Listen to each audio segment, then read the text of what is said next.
Olá, tudo bem? Este é mais um vídeo dedicado ao romance Ressurreição de Tolstói e hoje leremos o capítulo 15 da primeira parte. Apenas para retomar o fio da história, o que ocorreu no capítulo anterior, né?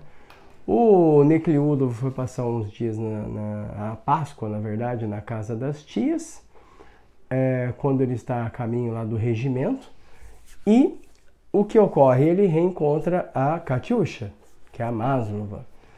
E ele então, a impressão que dá, que o narrador nos passa, né, é que aquele Nekliudov totalmente cerebral, né, vamos dizer assim, né, o Nekliudov que é uma postura daquela pessoa que não mais acredita nos próprios pensamentos ou acredita em si mesmo, mas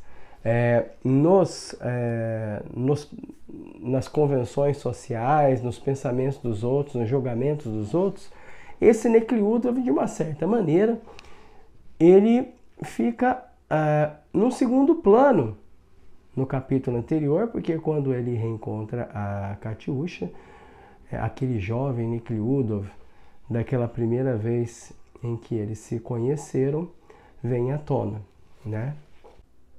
Então, o que acontece? O Nekliudov vai em direção à igreja, né, nessa véspera de Páscoa. A Katiusha também vai para lá. E vamos ver, então, o que vai acontecer aqui. Eu vou ler aqui a primeira frase deste capítulo 15. Depois, durante toda a vida, aquelas matinas permaneceram para Nekliudov como uma das recordações mais fortes e luminosas.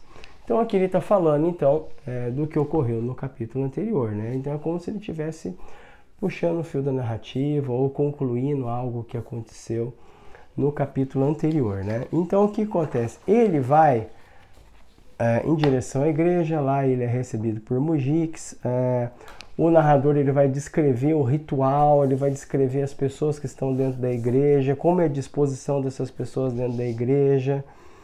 E vamos ler aqui então este parágrafo aqui, que está aqui no meu livro, da edição da Kozak Naif, está na página 66, tá? Nekliudov seguiu para a frente, né? Seguiu para a frente da igreja, né?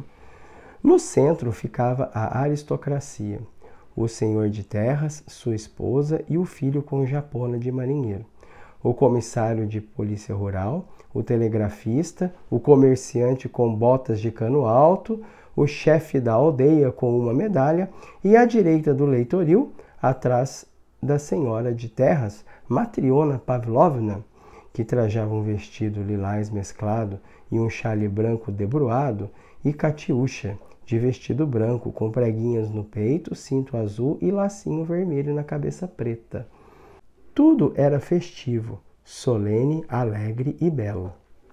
Os sacerdotes, com suas casulas brilhantes, prateadas, com cruzes douradas, o diácono e o sacristão com paramentos festivos, prateados e dourados, e os bem vestidos cantores amadores de cabelos besuntados, e as alegres melodias dançantes das canções festivas, e a incessante bênção do povo dada pelos 3 sacerdotes, as velas enfeitadas com flores, e todos repetiam aos brados: Cristo ressuscitou, Cristo ressuscitou. Tudo era belo, mas o melhor de tudo era Katiusha, de vestido branco e cinto azul, com a fita vermelha na cabeça preta e os olhos que reluziam de entusiasmo. Nekliudov sentia que ela o via, sem olhar para trás. Ele viu isso quando passou ao lado de Katiusha, a caminho do altar. Nada tinha a lhe dizer, mas inventou algo e falou ao passar por ela. A titia disse que vai quebrar o jejum depois da última missa. O sangue jovem, como sempre acontecia ao olhar para ele, inundou todo o seu rosto meigo e os olhos negros, risonhos e alegres, que fitavam ingênuos de baixo para cima, detiveram-se em Nekliudov. Eu sei, respondeu ela, sorrindo. Nesse momento, o sacristão, que trazia uma cafeteira de cobre no meio do povo, passou por ela e, sem olhar, esbarrou em Catiúcha com a aba de sua veste. O sacristão, pelo visto por respeito a Nekhludoff, ao contorná-lo, esbarrou em Catiúcha. Porém, Nekhludoff espantou-se ao ver que o sacristão não se dava conta de que tudo ali e em toda a parte do mundo existia e só existia para Catiúcha, e que podia haver menosprezo por tudo no mundo, menos por ela, pois era ela o centro de tudo. Para ela brilhava o ouro da iconóstase e ardiam todas as velas no candelabro e nos castiçais. Eram para ela aquelas melodias alegres. É a Páscoa do Senhor, alegrai-vos, povo. E tudo o que havia de bom no mundo, tudo era para ela. E Catiúcha, assim parecia a Nekhludoff, entendia que tudo isso era para ela. Assim parecia a Nekhludoff quando lançava os olhos para a figura esbelta de Catiúcha, de vestido branco de preguinhas, para o rosto concentrado e alegre, em cuja expressão ele percebia que o que cantava na sua alma cantava exatamente igual também na alma de Catiúcha. Muito bem, é um belo trecho que descreve, né, o ritual aqui da igreja, e no meio desse ritual descreve também os sentimentos tanto de Catiúcha quanto de Nekhludoff, né? E é muito interessante porque o narrador ele continua a deixar em primeiro plano aquele Nekhludoff da juventude, né? Essa reação dele ao sacristão que esbarra na Catiúcha é muito curiosa, né? É como se ele fosse um garoto de verdade, né? Um garoto apaixonado que não permitisse que ninguém chegasse perto da sua amada, né? Mas o bonito de toda essa cena é que nós, leitores, nós sabemos que existe um outro Nekhludoff dentro desse homem, né? Então aquela pergunta que surgiu no capítulo anterior, que Nekhludoff que vai prevalecer nessa situação, como vai ser isso? Essa pergunta continua em aberto. Bom, em seguida o Nekhludoff ele sai da igreja, né? Cumprimenta algumas pessoas e nós vamos ler aqui agora um outro parágrafo aqui que eu achei muito interessante de destacar. Um homem muito velhinho, o confeiteiro de Maria Pavlovna, de cabeça trêmula, deteve Nekhludoff.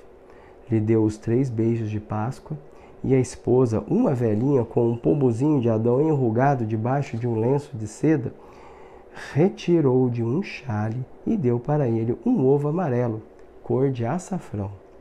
Nisso aproximou-se um mujique jovem, sorridente e musculoso, que vestia um casaco pregueado novo e um cinto verde.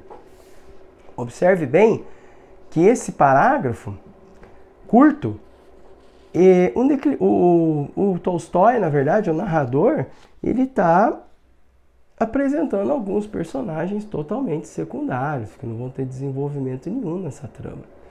No entanto, observe bem o cuidado que ele tem com esses personagens. Esse detalhe aqui dessa velhinha, né, com um pombozinho de Adão enrugado debaixo de um lenço de seda. Isso aqui parece uma foto. Parece que você está vendo a mulher. Então ele vai naquele detalhe muito particular, descreve esse detalhe e não descreve mais nada da mulher. Então, mas esse detalhe, ele é tão particular que ele realça o personagem, ele quase que mostra o personagem por completo, do ponto de vista exterior. Vamos então ler aqui um próximo parágrafo aqui. Ela, de imediato, em meio às cabeças dos que caminhavam à sua frente, avistou-o, e ele viu como o rosto de Catiúcha se iluminou. Ela e Matriona Pavlovna saíram para o átrio e pararam, enquanto davam esmola aos mendigos. Um mendigo, com uma ferida vermelha e cicatrizada no lugar do nariz, aproximou-se de Catiúcha. Ela tirou algo de dentro do xale, deu a ele e depois chegou perto do mendigo e, sem expressar a menor repulsa, ao contrário, com um brilho de alegria nos olhos, beijou-o 3 vezes. E nesse momento em que ela beijava o mendigo, os olhos de Katiusha encontraram o olhar de Nekhludoff. Foi como se ela lhe perguntasse se estava agindo bem. Está certo, querida. Está tudo bem. Está tudo ótimo. Amo você. Esse é um pensamento do Nekhludoff. As duas desceram do átrio e Nekhludoff aproximou-se de Katiusha.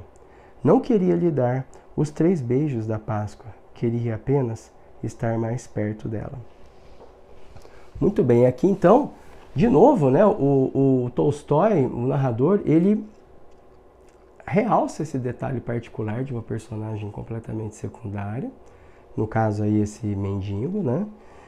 E ele mantém aquele comportamento do Nekhludoff que desde lá dos capítulos anteriores, desse Nekhludoff que se comporta como se fosse aquele jovem que conheceu pela primeira vez, que viu pela primeira vez a Katiusha. E é muito interessante que essa sintonia entre eles, né? Essa forma como ela levanta o olhar e o olhar dela no momento em que ela se aproxima do mendigo, cruza com o olhar do Nekhludoff, como se ela estivesse perguntando para ele se ela estava agindo bem, né? Então essa sintonia entre eles é realmente tocante, né? E esse pensamento dele, né, em resposta a esse olhar da Katiusha, né? Está certo, querida, está tudo bem, está tudo ótimo, amo você. É um garoto mesmo, né? É um garoto que coloca a mulher num ponto mais alto da idealização, né? Isso fica muito nítido, né?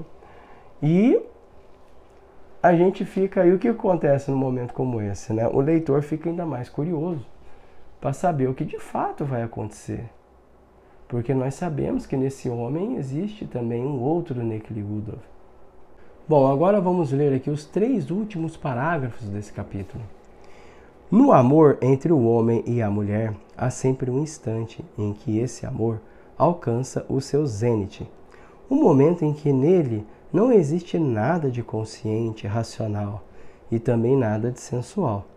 Esse momento para Nekhludoff foi aquela clara noite da ressurreição de Cristo, quando agora ele se lembrava de Katiusha, entre todas as situações em que a vira, aquele momento encobria todos os outros. A cabecinha preta, lisa, brilhante, o vestido branco de preguinhas que cingia castamente o seu talhe esbelto e o peito baixo, e aquele rubor, aquele frescor, e os olhos negros, um pouquinho vesgos e lustrosos por causa da noite sem dormir, e em toda a sua pessoa havia 2 traços principais. A pureza da castidade do amor, não só por ele, Nekhludoff sabia disso, mas de um amor por tudo e todos, não só pelo que há de belo no mundo, por aquele mendigo que ela acabara de beijar. Ele sabia que em Katiusha havia esse amor porque, naquela noite e naquela manhã, Nekhludoff tomou consciência da presença desse amor dentro de si e tomou consciência de que, nesse amor, ele se fundia a ela. Ah, se tudo tivesse parado naquele sentimento que havia naquela noite. Sim, toda essa história horrível aconteceu depois daquela noite de clara ressurreição de Cristo, pensou Nekhludoff agora, sentado junto a uma janela na sala dos jurados. Então aqui o narrador está voltando ao momento presente da narrativa, né? Ele termina esse capítulo com o que nós chegamos à conclusão aqui. O Nekhludoff, ele relembra esses momentos, esse momento da Páscoa, né? E ele se pergunta, né? Toda essa história horrível aconteceu depois daquela noite clara de ressurreição de Cristo. É muito interessante, né, o contraste que o narrador faz entre a ressurreição de Cristo e essa história horrível que o Nekhludoff traz à memória aqui, né? Muito bem, mas o que vai acontecer depois disso, né? Porque aquela história que ele está lembrando com Katyusha ainda não terminou, né? E isso é que nós vamos descobrir no próximo capítulo. Este foi mais um vídeo dedicado ao romance Ressurreição. Espero que você tenha gostado desse vídeo. Se gostou, peço que curta, compartilhe com seus amigos, se inscreva no canal e até o próximo vídeo.